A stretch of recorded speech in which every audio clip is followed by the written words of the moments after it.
about it and don't understand the product and don't really want this now. So the products of this kind could be a more expensive car, another model of the car, a wedding photography or wedding video on the beautiful DVD set. It could be a toilet refresher, it could be a cola and fries for the hamburger, it could be an iMac to the phone.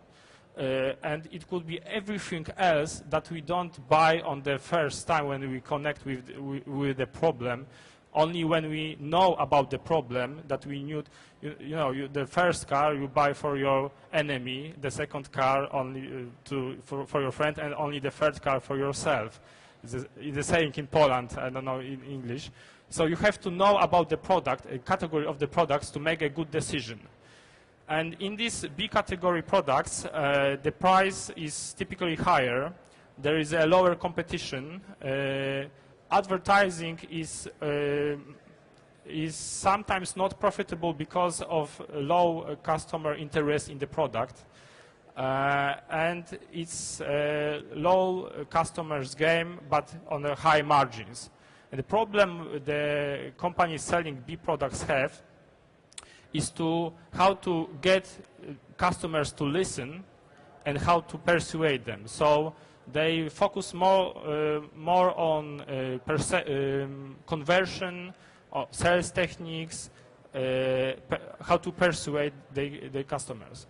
And the common sense is in business that you should focus all your energy on one of this topic. If you want to have an e-commerce site, you should focus on that. You should have great advertising and SEO and work on the usability of the site.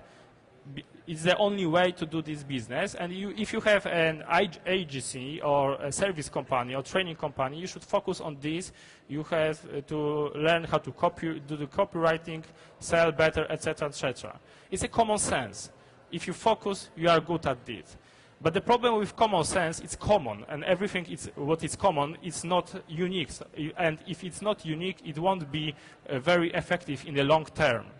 So what we do uncommon sense in marketing. We do a stupid way or Apple way of doing business, and it's a step two. Step two is to build, to double your profits, is to build the paths from F product to B product. You are not selling F products or you are not selling B products.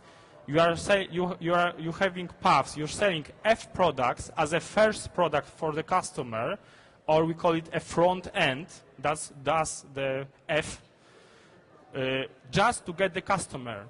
We don't even have to earn profits or get profits on the first sale.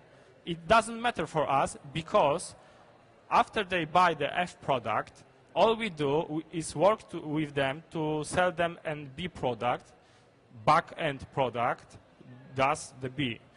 And companies doing that way have a great advantage over their competitors, because if you are a bookseller, let's say we are a bookseller and we try to make a profit selling books. And now I am a training company, and what I do, I create a book and I sell it below my costs or at the cost price. How can anyone compete with me when I can use all of my profits to promote my book? There is no competition there. And then I got the customer who bought the book, and the customer who bought the book who wants to learn something will buy a training. In my business, 70% of all my sales comes from returning customers, and a typical customer buys for 4 years for me.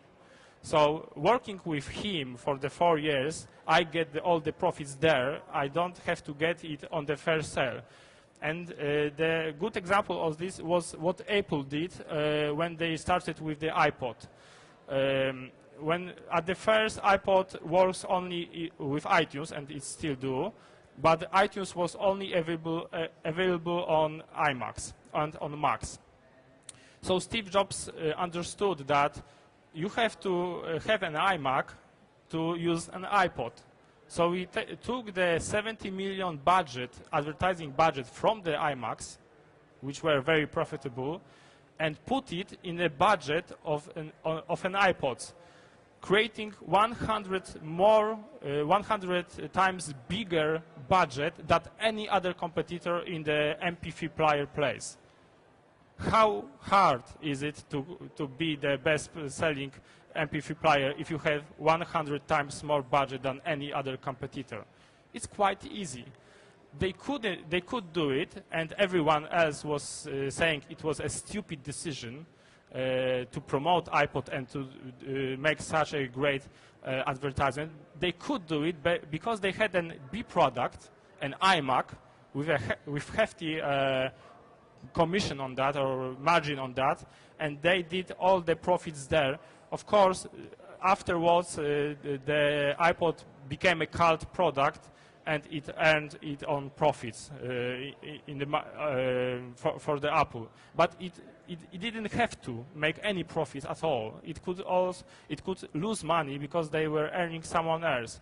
So to do this way, you have to categorize all your products or your services you are doing in the A and F and B category, the products that people want and the products that people need but don't understand, and create the paths from F to B and structure all your marketing or your sales process in that way. I promote only F product, and then if someone buys it, I will introduce him to the B product. Like Apple gives iMovie is a great product to create movies, but they show you, you know that there is a Final Cut version that is 1,000 zlotys, it's about 200 pounds or euros. It's a B product for iMovie, but the B product, the Final Cut, it's also an F product for Mac Pro. If you buy a Final Cut and you use it on a Mac or MacBook, you soon will realize that you need a stronger computer. You will look for Mac Pro because only Macs run Final Cut. If you think about it, all Apple marketing is structured in a way that there is a product for the people, and there is a more professional product that is promoted mostly afterwards. Later, when Jobs was running Apple, they had only one product on the main side. Now it's similar, but they promote only one product, and when somebody buys, as you saw in the exercise, a lot of people buy another products. If you don't have a F on B product, you should just buy one. Like you can buy in a wholesale, or you can buy a license for a product. So you can pay. If I had an agency and I don't have the time to write a book, I will just pay someone to write a book for me and take it. Or I would find a good product, a good cheap product that is teaching about the stuff I'm doing, and I will license it, or I will buy rights to sell it. That's all. Or I can buy a book or whole bookstore selling the products in the business category, and just do everything so they sell as much products as they can below on break even or below my profits, because those clients will buy from me. And from my experience and my clients' experience, a customer will spend on average 40 times more, like 40 times more, than a prospect on a list. So if we had a 10 times bigger prospect list and we mailed the same thing to prospect list and customer list, customers buy 2 to 4 times more than the prospects. So a buyer, there is a saying in my industry, a buyer is a buyer is a buyer. Someone who bought something will buy another thing. If he bought a book, he trusted me as a provider of this book, and it's the best way to sell him another stuff. There is a simple strategy that we use that uses this way of thinking. We send to our customers an invitation for a webinar. It's a free webinar. We say you can take part in this webinar for free. All you have to do is just answer, tell us about your problems you have in the topic of the webinar. So people tell us our problems, they give our information, their information, and we analyze the answers, and from the answers we create the webinar just from the answers. So it's for them it's very interesting because it's their problems. They talk about this, and the webinar is about 1 or 2 hours long, and we don't even sell anything at the end of the webinar. We can, and we could, and it would increase our profits, but we don't have to. We don't have to sell anything. We record the webinar, and we just send the information to to those who were on the webinar. Hey, there is a download link for the video. When they go to the video, before they see the video, we show them an offer. It's a called one-time offer for a product that costs 500, 1,000 zlotys on pounds. It doesn't matter because in your country it will be pounds, just in my it's zlotys. So we show them a high-priced product, and at about 5% will take the offer and bought the product. It's on a product in the interesting price point with a good rebate, because it's a big product when we have a big margin, so we can cut a little bit the margin and still earn a profit. And we also price this the recording for 47, and we send an email to our customers. You can buy this product for 5 days. It's a 95% rebate. They buy the recording for 5 zlotys or 5 pounds, and they also see the offer for the product that is 100 times more expensive than what they just bought. And they buy. About 5% of the users will buy the more expensive product, just because they trusted us with the buying the low price product. They are in the trust zone. When someone buys from you, gives you money by themselves, they're in the trust zone, so they will listen to the other products you have to, and other offers that you have to for them. And in this case, we earn about 800 on the 5 zlotys product. So it's that change. But on the upsell, we earn 22,000. On the upsell, it was pure profit. Just cut the taxes, and it was just pure profits. And we do this all the way. We find a product with a great margin.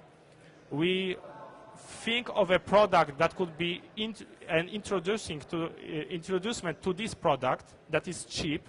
We create it. It's mostly content, because content is the cheapest product you can create, if you know something about that. We sell this. We only promote the free or cheap one, only to get the customer, someone who buys, and someone who buys will listen to other stuff. And the product sometimes is just a very long presentation of what we do. It's pure content most often. And if we look, this conference is a F product. Tickets for this show is an F product. People know and want to know more about their industries, so it's not a hard sell to get them on to the show, even if it's free or 25 pounds. People that are exhibitors here are selling mostly B products. They have to teach you about what they do. They have to teach, persuade you that it's important you to have this product. So you can buy it. You are not going as a customer to, I don't know, agencies and companies, etc., and asking them what you can do to me. Most often you are waiting as a customer to be hit with the topic that interests you, and then you ask. So when we take people on the show, is an F product, and then we try to sell them the B products, like the services they buy here. And you have to know that the B product can also be an A product for another more expensive B product. So when an iPod or an iPhone is an F product, the iMac is a B product, but an iMac is also an F product for Mac Pro. You have to create those paths of selling, and you don't show people the shelf with your products and don't allow them to make the decision by themselves. You have to lead them through the path so they can acknowledge all that you can offer them. If you just sell them the highest price product, they will not listen. That's the first problem. And they will not buy. And when they buy, they will be not convinced in 100% that they need it. If they start with the small product and go up by themselves, they think it's by themselves, but it's designed that way, that they go up, they will be 100% convinced because they knew they want to get this stuff.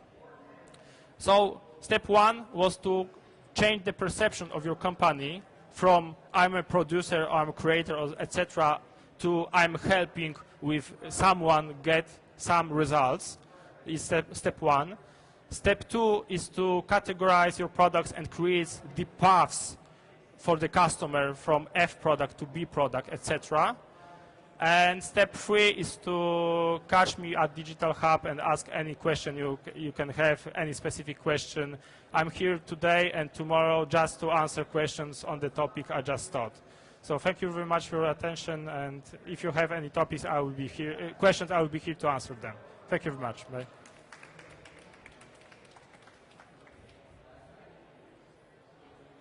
Do you have any questions right now?